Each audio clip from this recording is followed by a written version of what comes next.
يا أيها النبي حرض المؤمنين على القتال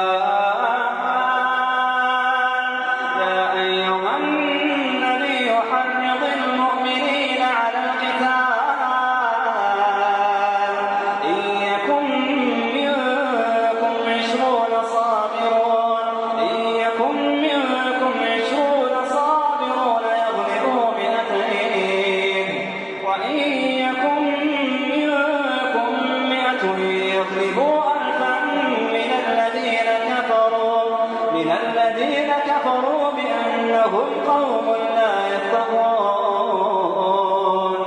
الآن خفف الله عنكم وعلم أن فيكم ضعفا فإن يكن منكم 100 صابرة يغلبوا 200 وإن يكن منكم 1000 يغلبوا 2000 بإذن الله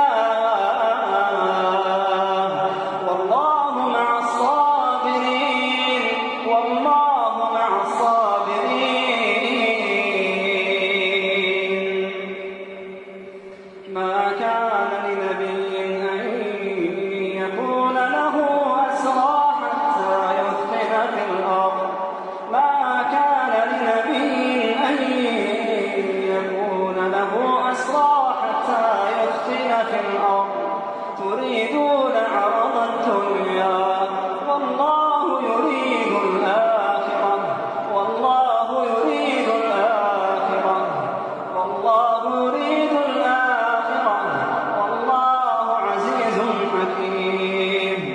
لولا كتاب من الله سبق لمسكم فيما أخذتم عذاب عظيم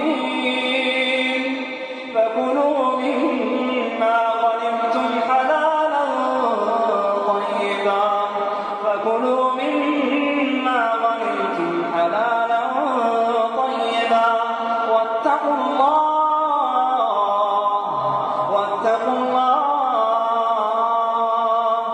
إن الله غفور رحيم.